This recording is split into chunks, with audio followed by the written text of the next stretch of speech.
Let's start tonight. We're going to start tonight. We're going to start with a new chapter in Maseches Nazir. The last, or I should say, the next couple of weeks in Nazir until its completion is going to segue from the nitty-gritty laws of Nazirus, and as you've been seeing on the daily daf, discuss about tumah, impurity, stuff that we don't usually like to talk about, but nevertheless, it's part of Shas, and therefore we have a duty to learn everything, even topics that are a little bit less than juicy. So we're going to read from the beginning of the perek on Daf Mem Zayin Amud Aleph, 47a in the middle. Okay, the new chapter says as following. We're going to talk about the similarities between a Nazir and a Kohen, and a Kohen Gadol, because to date, we've been talking about Tumah the whole time. So as we know, it's not just the Nazir that has Tumah issues, it's the Kohen also. So the Mishnah talks about an interesting situation that goes as follows. Kohen Gadol v'Nazir ein mitamin l'kroveihen.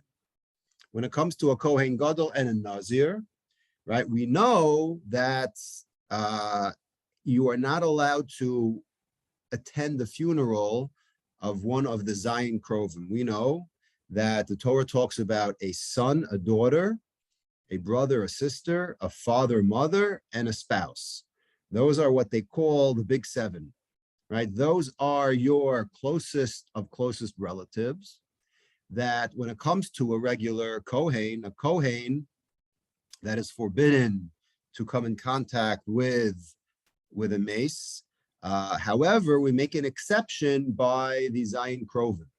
However, a Kohen Gadol is forbidden, okay? And as we have learned, the psukim state by a Nazir also. A Nazir is also forbidden. We're going to actually see in the Minchas, we're going to see in the Sefer HaChinuch some of the reasons. Okay, we're going to focus on that a lot tonight, right? We always like to know reasons why, certain things are prohibited to the best of our understanding. Okay, so that's why we have the Sefer HaChinuch to shed light on that. So the Mishnah says that ein mitamin, okay, they cannot be mitame, aval mitame l'meis mitzvah. So the next topic that is intertwined with all of this has been the topic du jour for the last 3 or 4 days, is what we call the meis mitzvah. Okay, we're actually going to look at that in detail toward the end of the class, but let's read what the Mishnah discusses about a meis mitzvah. So let's say we have this hypothetical situation. Okay, we have two people who are, well, they're not equal, but they are at least, excuse me, let me just text somebody.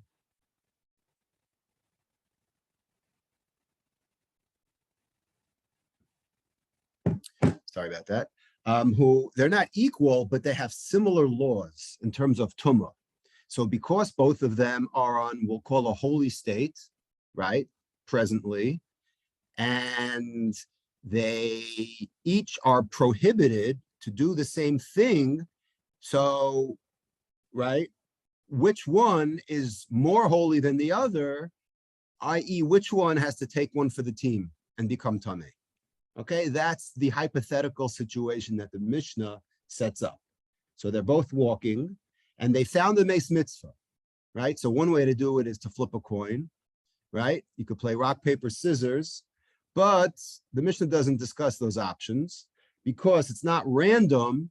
There are two opinions as to which one of the two has to take one for the team. So Rabbi Eliezer Omer Yitama Kohen Gadol, Rabbi Eliezer, the minority opinion, says that really the Kohen Gadol has to defile himself, v'al yitame Nazir, but the Nazir is not allowed to. V'chachamim omrim yitame Nazir v'al yitame Kohen Gadol. The Chachamim say just the opposite. The Chachamim say It's the Nazir that has to be Mitama himself because the Kohen is on a higher level. Okay, we're going to explain everything. Let's just read to the end of the Mishnah. Amar lahem Rabbi Eliezer. So Rabbi Eliezer says, I'm going to give you my opinion again and back it up with a proof. Yitama Kohen she'ein mevi korban al tumaso. I'd rather the Kohen, now it's actually both the Kohen and the Kohen Gadol, okay, because the Kohen is on the same rule as the Kohen Gadol also over here, because they're not, this person is not one of his relatives, right? So therefore, it's the Kohen and the Kohen Gadol, according to Tosfos. Both of them have to be the one to become Tameh, she'enu mevi korban al tumaso, because if you look at it in terms of a kapara, right, they don't have to bring a korban, as opposed to the V'al Yitama HaNazir shehu mevi korban al tumaso. However, when it comes to the Nazir, as we've been learning for the last month, right, the Nazir brings a special korban, i.e. a korban asham, that a Kohen, that a Nazir has to bring. So because he needs an atonement, if you want to look at it that way, says Rabbi Eliezer, because he needs a special atonement, it must mean that he's on some kind of higher scale than the Kohen. Because if the Kohen becomes Tameh, so what happens to a Kohen who becomes Tameh? He does the usual 7 days, right? And he's like an average person, but he doesn't bring a korban per se, as opposed to a Nazir that needs to bring a korban because there's something to atone to. So Rabbi Eliezer says, well, if there's something that he needs to atone for, that means that he's on a higher level, okay? Amrullah, the Chachamim say no. While you may have a proof in your world, we hold the opposite. We say, Yitame Nazir, she'enu kedushas olam. Forget the korban aspect. Let's look at it in terms of duration. Okay, again, there's a couple of ways of learning this line, but let's just start off by explaining it as follows. That the Nazir has to take one for the team because he is not permanent. This kedusha isn't forever. Okay, v'al yitame kohen shekedusha so kedushas olam. However, as opposed to the kohen that has a kedusha forever. Okay, so there's actually different ways of learning what exactly this means, kedushas olam. Okay, I want to start off by the Rashash. Okay, the Pashut Pshat is that a Nazir could be 30 days, it could be 60 days, it could be 90 days, but it's not a lifetime. Okay, Tosfos goes into the Nazir Olam, forget that for the moment, but the general Nazir is only temporary. So he's holy for a certain amount of time. So how could you compare that to a Kohen that's holy forever? Okay, the Rashash, I'm reading the words of the Rashash. He says that Kedushas Olam Dekan Perushu Ledoros Olam. For eternity, right? He brings the pasuk in Pinchas that if you're a Kohen, it's genetic. Okay, Nazir is not genetic. You're a Kohen, you have no choice, but your children and your children's children forever and ever are Kohanim. So that trumps a Nazir. Okay, he says, Masha'ein Kein Nazir, Afshehu Yachol Lios Nazir Olam. Right, he brings up Tosfos's point. Yes, in theory, you could decide to be a Nazir forever, but what's the distinction? Einu Morish Kedushaso Lidorosav Achrav. Just because you're a Nazir, that doesn't mean that you bequeath that gene to your descendants. It's something that they have to elect. Although we do know, we learned that the mother can make, right, while the mother's pregnant, there are ways of doing it, whatever it is, but in general, it's self-perpetuated, right? It's an elective, as opposed to something mandatory like a Kohen. That's the way the Rashash says. I saw a beautiful Rabbi Akiva Eger in his explanation on the Mishnah. He brings down something very interesting. He says, he quotes the Yerushalmi, And he says, let's analyze, this is like, let's call it a competition, right? Who's more holy? Now, you're going to say, well, why do I care? So the Mishnah says, here's a great ramification. Well, whoever is less holy has to take one for the team and become tameh if he sees a dead body, right? So Rabbi Kiva Eger brings in the Yerushalmi. He says, what's the reason of Rabbi Eliezer? What's going on back and forth? Sfirle tadir umakudash makudash kodem. So in the world of Rabbi Akiva Eger, he views this as, well, each one has something going for it. There's something called tadir, right? We actually had a class on this a long time ago. Yes. Don't we have a concept, there's a concept elsewhere that you're not supposed to sin so that other people benefit? Correct. So here, the Nazir could say, what do I care that he's holier than me? I'm a Nazir. Let him do the Avera. But the Kohen says the same thing. Right. So then each one can make that claim. Could say, I'm a Nazir. What's the result? The result is that nobody buries him. Yeah. It's what they call a Mexican standoff. I never heard that expression. Okay, it's a standoff. They're at a stalemate, right? It's a vicious circle. It goes back and forth, right? What they call chozer chalila, right?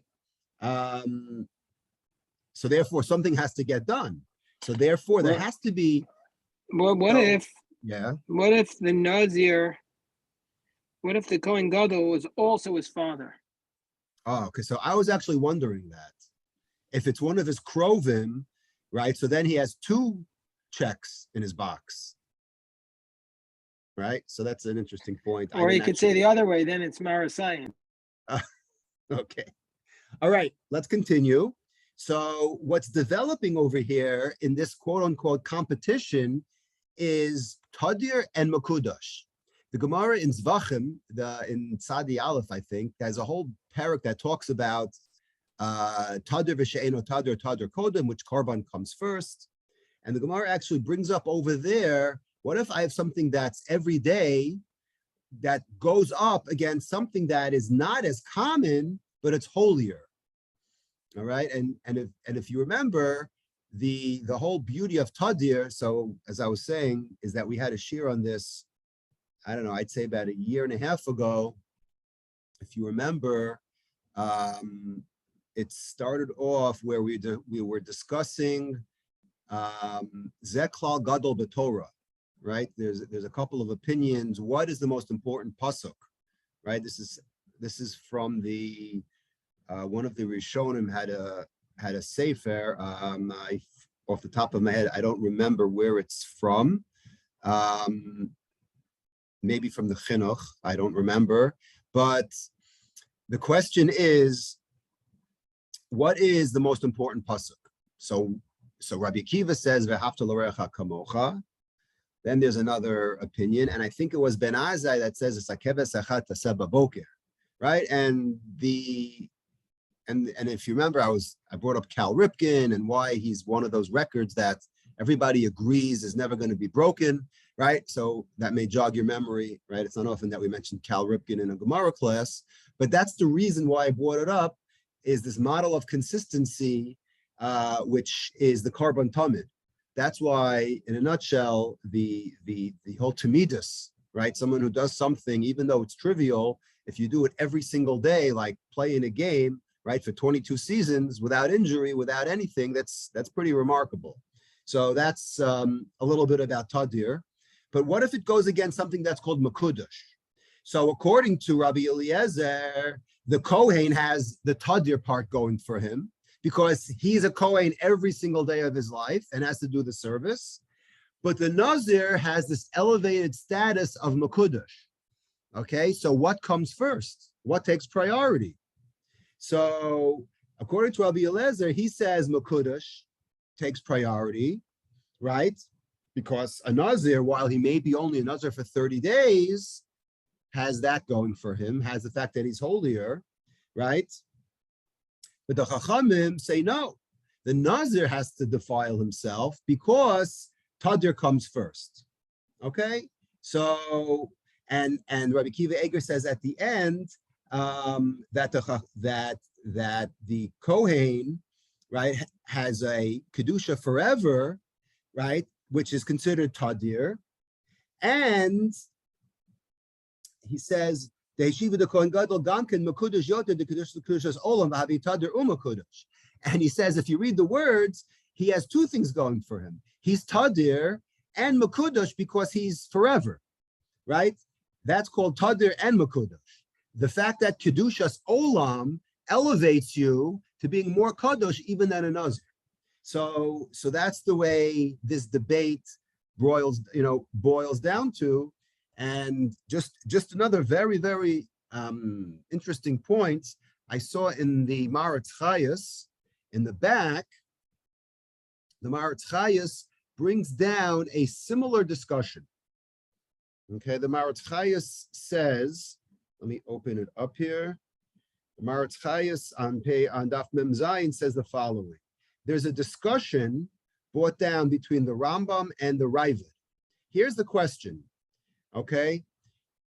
What if you have on Shabbos someone who's a chola, someone who's sick, and we know that when it comes to a chola on Shabbos that has a sakana, so we basically break all the rules for a chola, right? We know that.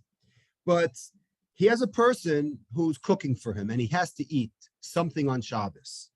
So there's two ways of doing it. One way is he has an animal that it's a kosher animal, and in order to eat on Shabbos, he has to do shchita, right? Which is not allowed on Shabbos, but at least you're getting a kosher animal out of it. So you're not going to be over the aveira of non-kosher. It is kosher, but you have to do shchita. As opposed to, let's say, if he has a ready-made nevela, okay? Now, nevela is an animal that's not kosher, but you're not doing shchita on it. So it's less of a sin, right? But you'll be eating, let's say, 50 kazayases of the nevela in order to survive. The shchita, you're doing one act. So we see over here this, what's coming out, very similar to our Mishnah, is what we would call in English quality versus quantity, right? You're doing one qualitative isser of doing shchita on Shabbos versus a quantity of 50, which 50 is, I'm just making up a number. Let's say you need 50 kazayases of nevela, but the sin is less than the shchita. So you have one biggie versus 50 smaller ones. Which one takes precedent? So the Ravid's of the opinion that that you go after the quantity, meaning you do shchita, even though it's a greater sin per se, but you're doing it only one time, as opposed to nevela that you'll be eating 50 times, right? So the problem is, according to the Ravid, asks the Maratz Chayes, v'im ken lama yitma Nazir. So hold on a second. Why do the Chachamim say that the Nazir has to take one for the team? Nehi de Kohen Chamer de Kedushas Olam. Yeah, I agree that a Kohen has his Kedusha Olam, but Mikol Makom Nazir Chamer shehu over al Dalad Lavim. But what happens when the Nazir goes to be Metameh? He's over 4 different Lavim if you do Tumah. Right? The Kohen's going to be over 1. Right? Again, it's a discussion of which one has to do it. Now, preferably none of them should do it. Someone else should do it.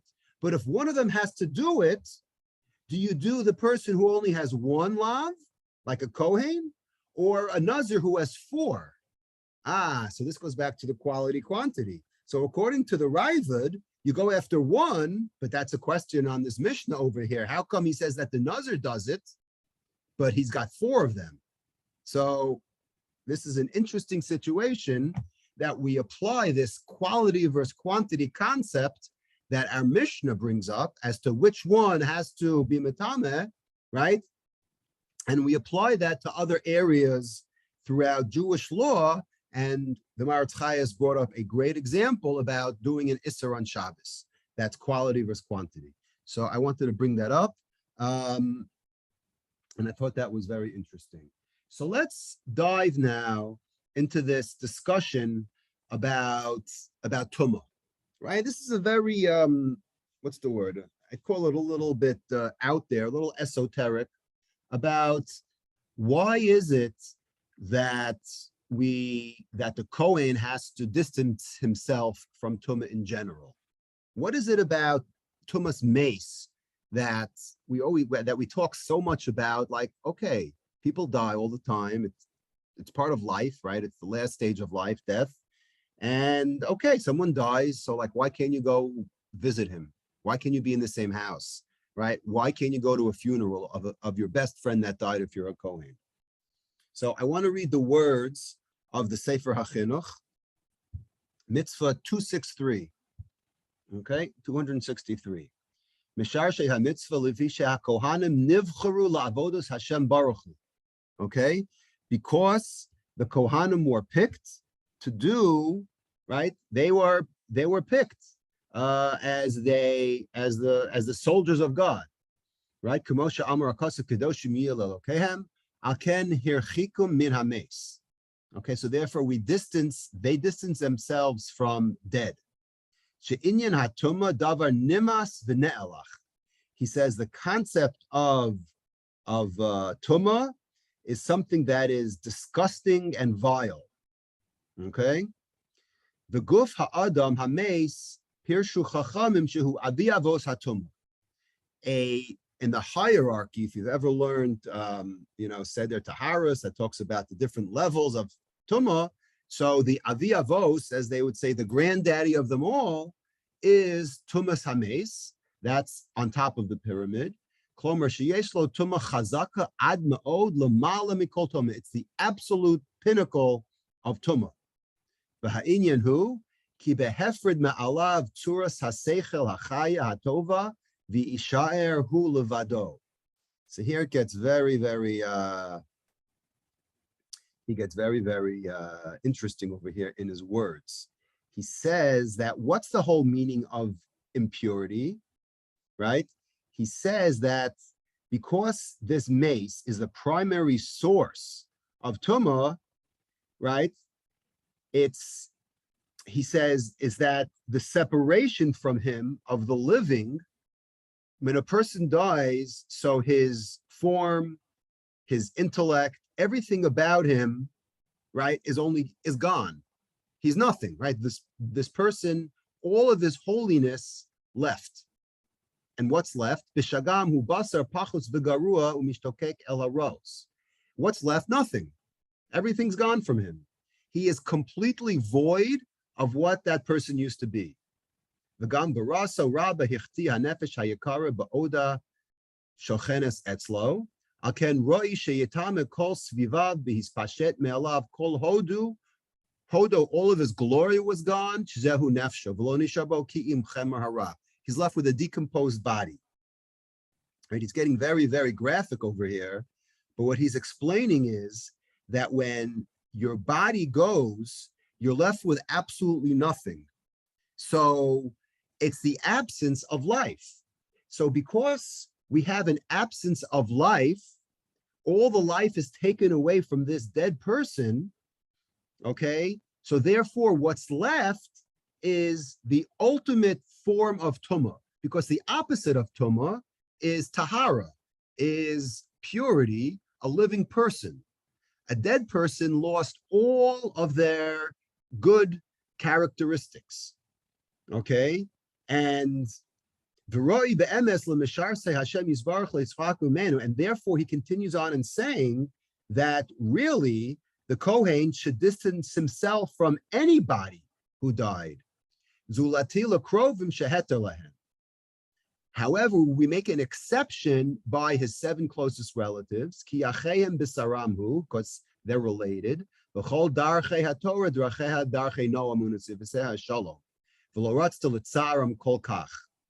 he says, but we're going to draw the line. We're going to make an exception. When it comes to your relatives are are an exception. They're off limits. You could go because you're close to them. And the ways of the Torah are beautiful, right? We use this concept a lot. Drachei darchei Noam. We do things that are, that are reasonable to an extent, right? That benefit humankind. And for a person not to attend the funeral of his own father or mother or son or daughter is what we'll call inhumane. So that's why we allow it. And he goes on to explain, actually, he says something very controversial. I'm just going to point this out. At the end of this, he says, V'ra'iti remez elatam hazeh shekasafti b'tumas hameis she'amru chachamim ki atzadikim gemurim einen mitamin. He actually brings down a Yerushalmi in Brachos that the kvarim of tzadikim are not mitamin. Okay, we don't actually hold this. I know there are people who love going to kvarim, and sometimes the question is asked about a Kohen can go if it's a tzaddik.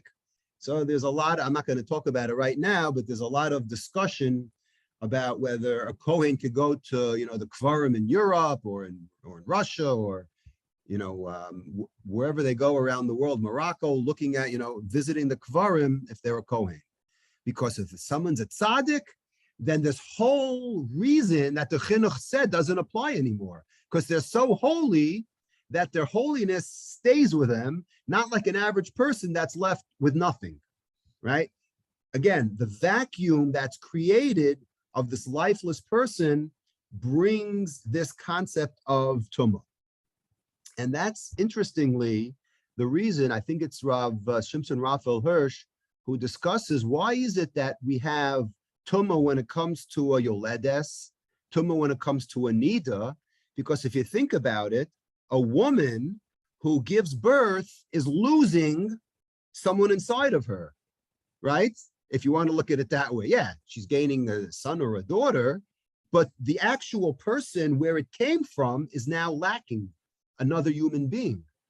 And just like the chinuch said, when you're lacking life, that brings tumah, which is why he says, when it comes to a girl, you're tameh even more, right? Remember, you're double the amount of time. For a boy, it's 7 days. For a girl, it's 14 days. So it's not that we favor the son, which, well, we do anyway, but the reason why it's double the tumah for a woman is because not only is she losing the female child has potential to get pregnant herself also. So it's like a double.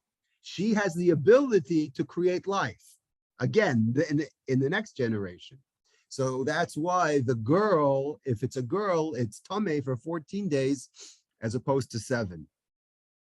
And in a related fashion, I saw there's a Gemara in Shabbos that discusses there's a Gemara in Shabbos Daf Kuf Nun Aleph 151b that has it talks about not such a popular topic about closing the eyes of someone who died on Shabbos. Okay, it's called Ein Ma'atzmin Es Hameis F'Shabbos, right? Whatever. You're not allowed to really, when people die, you close their eyes, but you can't do it on Shabbos because you're moving him. And then the Gemara goes on to talk about, well, you can't really do it in anyway, even if it's not on Shabbos, because it's like you're assisting in killing them, closing the eyes. There's something spiritual about closing the eyes of a dead person. And the Gemara goes on a little bit of a tangent and says the following. Tanya, David Melech, it says, Amar Rav Yochanan, I'm sorry, V'tanya Rab Shimon ben Elazar Omer, Tinok ben Yomo, Chai ein tzarech l'shomer min hachuldu min achbarim. If a baby is 1 day old, you don't have to guard him against animals. Animals always stay away from us. They know not to mess with humans. But what if it's a 1 day old baby, right? That can't do any harm to an animal. Why would an animal still run away from a 1 day old baby? Because the baby has life to it. However, but if a giant, right? The Gemara uses the the expression of Og. Og Melech HaBashan is died. Tzarech l'shomo min hachuldu min achbarim. Even though he's so big and massive and awful, right, and full of fear, but because there's no life left in this dead body, says the Gemara, that's something that the animals will go after.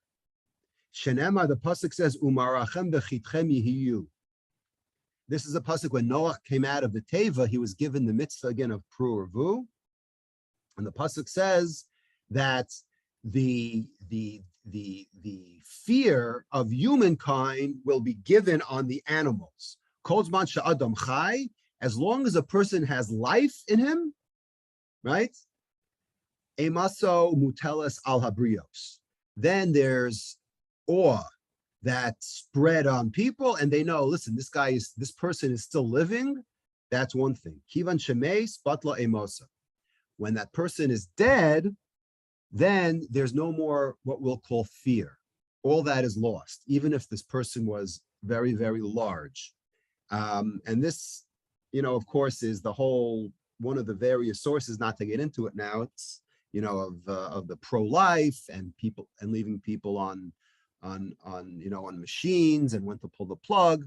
This is one of the sources. Again, we're not going to talk about that now, but this is one of the sources that talks about how precious every single moment of life is, and we've seen other places about how you could be Mechalel Shabbos, even though you're going to extend the person's life for 10 minutes, right? The Gemara Yuma at the end talks about you have an avalanche and you're trying to save people on Shabbos, and someone's only going to live for a few minutes. What do? So it's called Chaye Sha'a. We bend over backwards to do everything to enhance and elongate life, even just for a brief moment.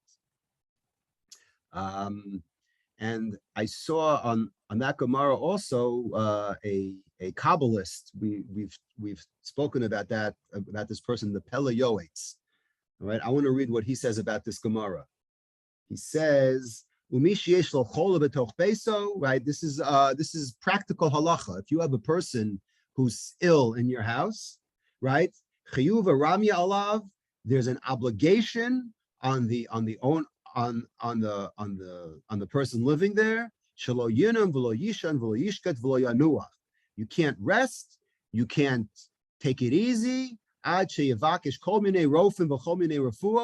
to do whatever you can if someone is suffering and you have an opportunity to heal the person or to find someone who knows how to heal the person. You have to do whatever you can to make that happen. Right? It doesn't matter what it costs. What if you can't afford to call a doctor to come in? Right? Then you have to call the Bikr Cholim or the Gemach, or you have to raise money. You have to do everything in your power. You have to do everything in your power to get the doctors. And you can't complain about what it's going to cost you, because this is a very, very big mitzvah. And he says, he says that I'm going to prove to you how important it is to spend whatever you have to do, even if insurance doesn't cover it. Because you could break Shabbos, which is a great sin to break, right? When it comes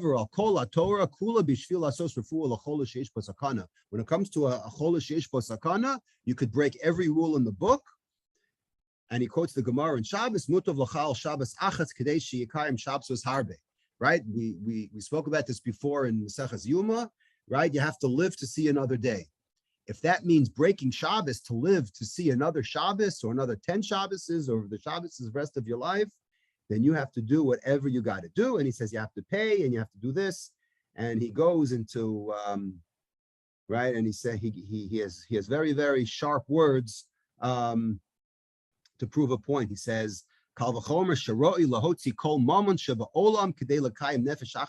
says there's no budget when it comes to saving a person's life, because if you save one person's life, it's like you're saving the whole world. So he ends off by saying something very interesting. He says, what happens if you broke the bank, you did whatever you have to do, and Nebuch, the person died, lo tiheh zos lahem lipkua lumichshal avon. He says, don't regret all the money that you spend, right? Even though this person passed away, the agel libam, you should be happy, sha'asu ma shematil alehem lasos, because you did, as they say, what you had to do. V'Hashem atov be'enav hu osa hu yishalom lahem shivatayim al chekam hon v'osher bebeisam. Because you invested money into this person, God will pay you back sevenfold. All right. So there's a little bit of inspiration, right? In case you, thought that this person who's sick is a lost cause and didn't want to get involved. I just wanted to bring this Pele Yoetz to everyone's attention. Okay. Now, all this is regarding the Kohen. I wanted to bring down the next Sefer HaChinuch in Mitzvah 264. He talks about the exceptions, right? The exception for the Kohen. 263, he talks about the problem with Tumah in general, right? And then he talks about the exceptions. I'll read it in English to save time. He says, what I have written many times about previous commandments is from the roots of this commandment that man is acted upon according to his actions that he does, right? That's a very famous line that the Chinuch always talks about, right? Adam nifal kafi pa'alosav, right? He talks about that dozens of times. And since he is a physical being, he is not impacted by something in potential until he takes matters from the potential to the actual. Hence, when a punishment of an incident of death of one of his relatives, right, about which it is natural for him to love them, comes to him, the Torah obligates him to do acts with himself that arouse him to focus his thoughts on the anguish that has come to him. And then he will know and contemplate to himself that his iniquities caused to him, that this anguish came upon him, right? He's saying, well, why did this person die? There's something that God wants me to do from this. And God, blessed be he, does not afflict man from his heart, nor cause woe to his sons of man, except from the angle of sins. And this is we the practitioners of the precious Jewish faith, perfect belief. And when a man puts this matter into his heart with the act of mourning, he will move his mind to repent and improve his deeds according to his ability.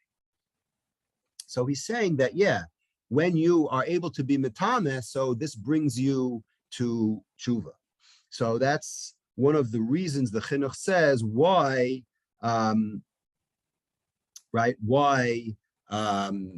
we have this exception by the Kohen.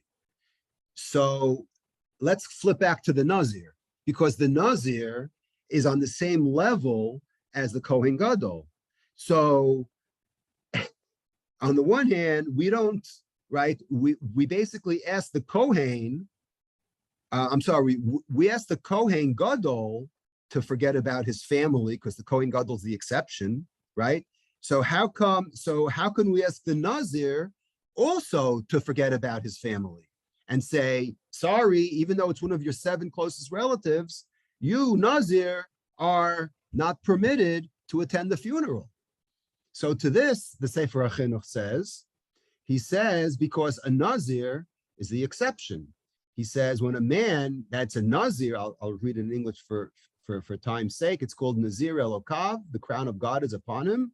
He will not become impurified with worldly desires, and he will not be found at parties, at the banquets of his companions, and his separation from wine shows about him that he has given his heart to prepare himself and to afflict himself before God, to improve the ways of his soul, and to leave the pleasures of the beheightened body. And since he has placed all of his heart and all of his thoughts towards his dear soul, and he has abandoned all of his own needs and those of his flesh, what would be his desire for the drawing close of his companion and his friends, besides for the commandment, without a doubt. As with the raising of the soul, the pleasures of the body and all of its matters become very light in its eyes.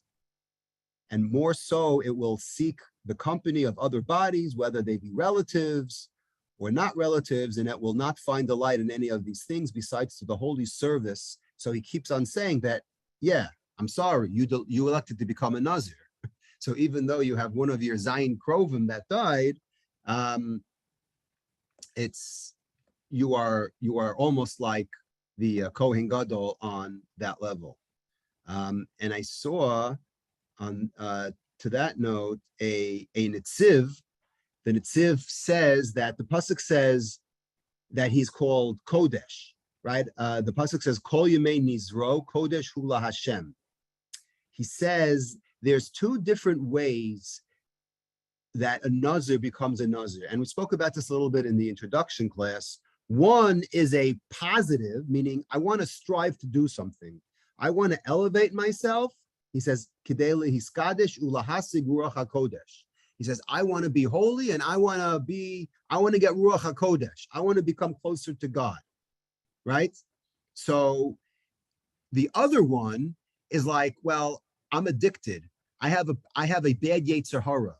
So the only way for me to get over my Yetzer Hara for znus, for wine, for getting drunk, for drugs, whatever my Yetzer Hara is, I want to become a Nazir. So that's a nice thing, but you're only doing it because you have a addiction. The first way is a positive way, is a proactive way. The second way is more of a reactive way to try to, rehabilitate yourself. So he says the reason why Tumah by a Nazir, you can't have is because what are you doing? He says, the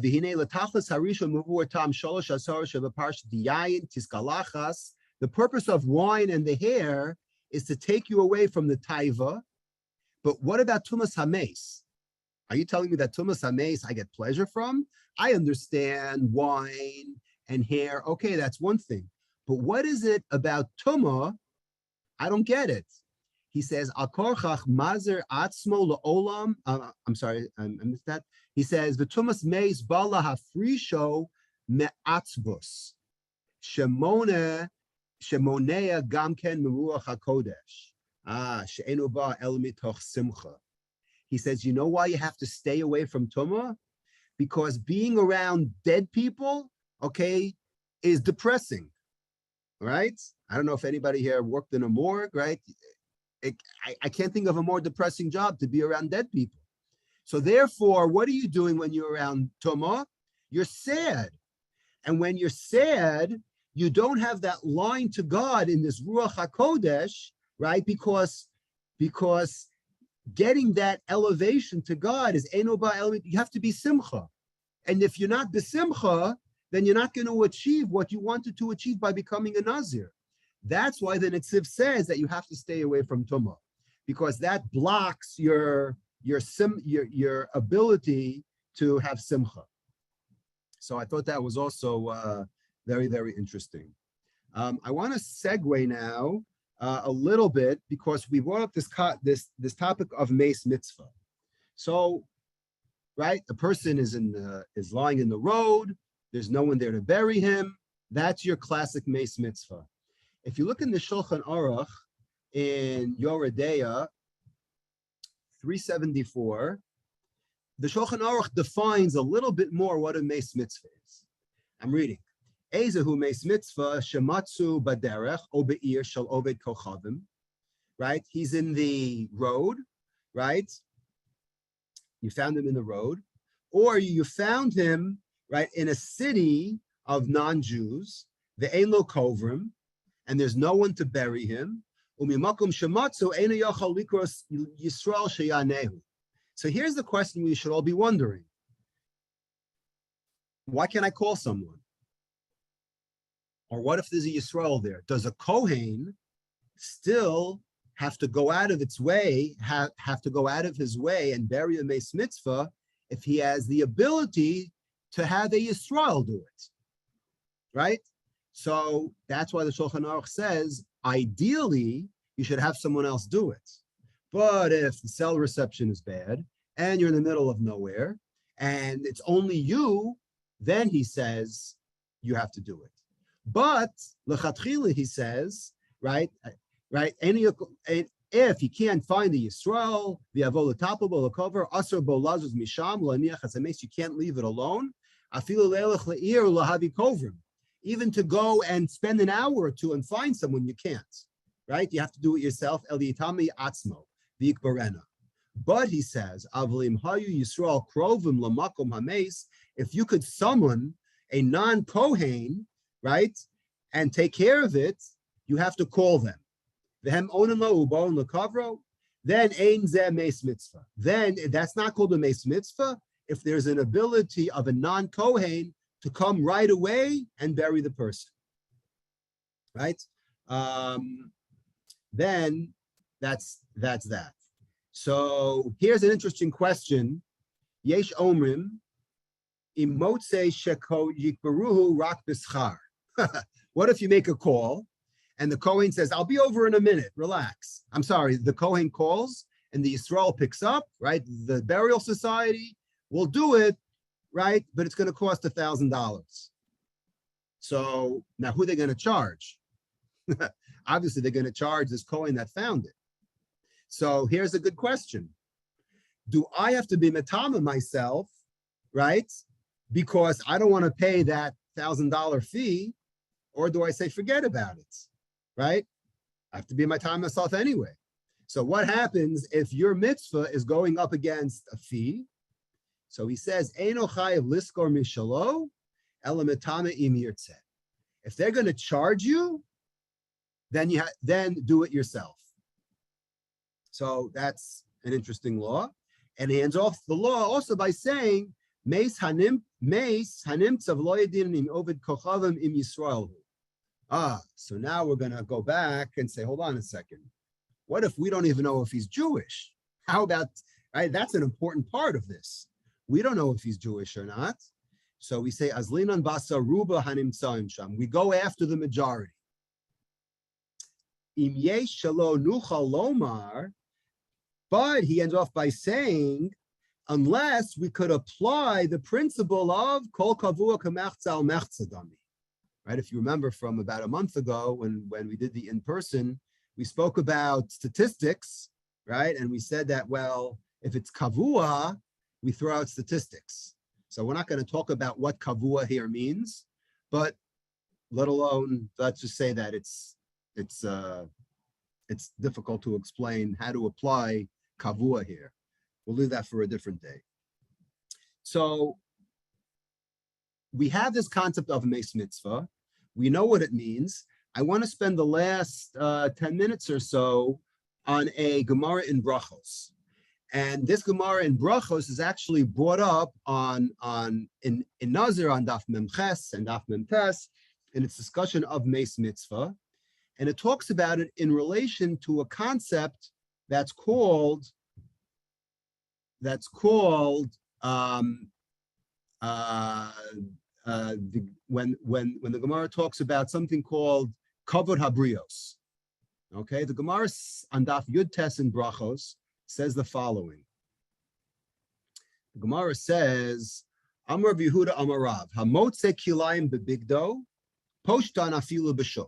Let's say you're in the supermarket and you look at your suit and you're like, oh my God, I'm wearing kilayim. I'm wearing shatnez, right? Shatnez, you're not allowed to wear wool and linen. So you say to yourself, well, I got to get out of here. I got to go home. The problem is once you realize that you're wearing shatnez, and this is a Torah, right? This is a biblical prohibition. You have to immediately take your clothing off and get out of there. But you're going to say to yourself, hold on a second. I'm in the middle of Walmart and there's 400 people around me. They're going to think I'm a streaker or something, right? I'm taking my clothes off. So the Gemara says, believe it or not, you have to take your clothing off and then run for the hills. Okay? So the Gemara says, why? My timer. The Gemara in Bracha says, Ein chachma ve'ein tfuna ve'ein eitzel neged Hashem. It quotes a very famous pasuk in the 21st perek of Mishlei in Proverbs that says there is nothing greater than there's no chachma, there's no understanding, there's neither counsel against God. God's rules trump even if you think that they don't apply in this particular scenario. And the Gemara ends off by saying a famous statement, Kol makom sheyesh chilul Hashem. If there is chilul Hashem, you are desecrating God's name because you're wearing kilayim. Now, this is not so simple, right? We could have a whole class on this line over here. I'm bringing it up because of the Meis Mitzvah component. Kol makom sheyesh chilul Hashem ein cholkin kavod l'rav. We do not show respect to the teacher, to someone else, when we have God overriding our own embarrassment. Okay, when it comes to a deoraisa thing. So just take that as face value. I'd love to expand on that, but we don't have two or 3 hours. The Gemara from this says the following. I'm going to bring a pasuk that we know from Maseches Nazir. It says Ula Achoso. The pasuk says by a Nazir that's his sister, right? It says that he can't even be metamet to his sister. Ma Talmud Lomar Haresha Hayaholach Lishchodet Pischo V'Lama Les Beno. If I have this person, right? If I have this Nazir, if I have this Kohen who is going to do a mitzvah, it's Erev Pesach, he needs to bring his korban Pesach or to do a bris for his son. He's on his way to do something very, very important. V'shama shemeis lo meis, and one of his 7 relatives died. Yachal yachzor v'yitma. Maybe I would think I would go back, right, to attend the funeral. Amrit lo yitama. We say no. You cannot become impure, meaning the death of his relative does not override the mitzvah from the Torah. I have a mitzvah from the Torah of doing a korban pesach, of doing bris milah. Now, these are very major mitzvahs because they have kares attached to them, right? So therefore, he does not go back to attend the funeral and to become mitamet. So now the Gemara continues regarding our meis mitzvah. Yachol kashem she'enu mitama lahem kach enu mitama lameis mitzvah. Oh, but what if he's on his way to do a great mitzvah like the korban pesach, and he encounters a meis mitzvah? And he knows that if he spends the hour or 2 burying this person, he will blow the only opportunity of the year of doing the korban pesach. Forget about Pesach Sheni for this moment. So what do we say? Talmud Lomer Ula Achoso. The pasuk says, La Achoso hu de'ena matama yeh. He does not go and deal with his sister that died. Aval matama hu lemeis mitzvah. But what does he do? He overrides this law of impurity, and he goes and he's metamet to the meis mitzvah, meaning he takes care of this, what we'll call, right? What we'll call, as the Gemara calls this, kavod habrios. Now, even though this person is not living yet, believe it or not, it still falls under the category of kavod habrios. So we see that kavod habrios trumps a biblical prohibition of becoming tameh. So how in the world could you become tameh for a meis mitzvah, right? If it overrides, right? If it overrides the concept of becoming tameh, right? So the Gemara says, right? Shani hasam dechsiv l'achos. So the Gemara backs off, says, okay, it's a special law. It says it's Xeris HaKasuv, and because it's Xeris HaKasuv, it's an exception. He absolutely has to break the rule of Tumah for a meis mitzvah. So the Gemara says, okay, well, now that I have one exception, the ligmar minei, says the Gemara in Brachos, maybe I should extrapolate from that law that it applies to everything. And whenever we have a conflict between kavod habrios and a biblical isser, the kavod habrios should trump the biblical prohibition. So Gemara says no. 4 words. Sheve al taseh shayni. When you have a sheve al taseh, that's different. So what in the world does that mean? So there's a very famous machlokus here between Rashi and Tosfos. What does sheve al taseh mean? Sheve al taseh means don't actively do it, just passively not do it. So how does that apply over here? So I want to read the words of Rashi. Rashi says, lovesh kilayim. For example, when you're wearing kilayim, okro b'maise mamish shuhu lovesh. I'm actually wearing something actively, so that's you can't. So that's no excuse. That's something we'll call active. The tuma gufe shehutra lekohen ulenazir litama lemeis mitzvah the kama akar b'yadayim mipnei kavod brios. But hold on a second. How could you call burying a person passive? It's not passive. It's active. You're actually digging a grave for a person that has no one to bury him. So that's called active. So we say, that's an exception. That's not called kavod abriya, says Rashi. We're not saying that that's called kavod habrios, that we're going to override by a biblical commandment. Because when the Torah, now this is Rashi's interpretation, when the Torah has this concept of that you can't become tamei if you're a kohen, if you're a nazir, lo al meis mitzvah nichtav. The Torah did not have in mind this 1 in a million chance of a meis mitzvah. Very, very rare to find a dead body without anyone to bury it. So therefore, the Torah didn't have it in mind. Lo al meis mitzvah nichtav, kishem shelo nichtav al hakrovim. Just like, right? Just like the krovim. Aval hashavas aveda upesach ulechol Yisrael. But when it comes to other things that have a component of kavod habrios, right? Nemar ve'etzel kavod habrios nitno lidchos. That's something that you could override because it's actually written. But Rashi's of the opinion that not that we're overriding it, we're not overriding anything. When it comes to Tumah, the Torah never had in mind for a meis mitzvah. Now, this is very troubling because Tosfos says, this is the words of the Tosfos, he says, he quotes Rashi, right? The Teretz Rashi, Dekra Galilan, the lav de lo yitma lo nemer gabe meis mitzvah. So Tosfos says, well, the words of Rashi don't make sense. Rashi says that what? That lo yitame wasn't even mentioned by a meis mitzvah, v'lo nehira. Tosfos says, I don't buy that. The imken kol makom damrin on sha'aseh dochalot aseh.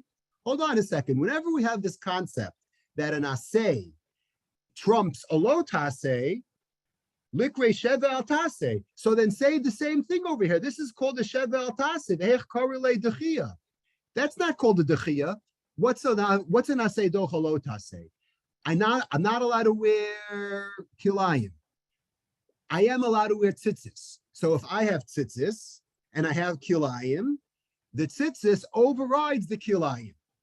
So in Rashi's world, says Tosfos, that's not called the dechia. Ema she'ena dechia. Maybe the Torah never meant to have a prohibition of kilayim when tzitzis exists. And if you take that, then you'll never have an aseh dochalot aseh. So Tosfos doesn't understand how Rashi could cop out and say, well, it's not a sheva al taseh, it's just that the Torah never had in mind. You can't say that, or else there'll never be an aseh dochalot aseh, because you could always weasel out and saying, no, it's not that you're pushing it off. You're not pushing off, in our example, tzitzis and kilayim. You're just saying that the Torah never intended that kilayim to exist as a sin when it comes to this specific example of tzitzis. So therefore, Tosfos gives a better answer. He says, right, so they basically say that Nazir is special because there's she'ela. You could always change your mind about being a Nazir. And a Kohen, Kohen is a special also because his rules don't apply to Levim and Yisraelim, so they're special. But whatever it is, what we take from here is something very important. The words of the Achronim is that what Rashi believes, and this is how we're going to end, their chakira, the way to look at this meis mitzvah, is it something that is hutra, that we override it and we do whatever we and we just bury him no matter what, or is it dechuya? Is it, well, he shouldn't really be doing this meis mitzvah, but because there's no other alternatives, we're going to say, okay, we'll make an exception, and a mace mitzvah can be attended by a Kohen or a Nazir, right? The Rashi, we see very clearly, says what? That it's hutra, right? Because what does Rashi say? When it comes to a mace mitzvah, there's no prohibition at all. The Torah never had it in mind. Of course you could do it. So of course you could do a mace mitzvah. That means that it's hutra. It's lechatchila you do it. Tosfos, who doesn't believe what Rashi says, because or else you'll never ever have an asay dochalot asay. You could always say, well, the lot asay just doesn't apply over here. So it sounds that Tosfos is more of the dechuya that, yeah, optimally you find someone else to do it. But if you can't find someone else, then the Torah says you could do it if no other choice. But ideally, it exists. So that's a way to look at the Mochokas Rashi Tosfos. And on that point, we will end. Any questions, comments?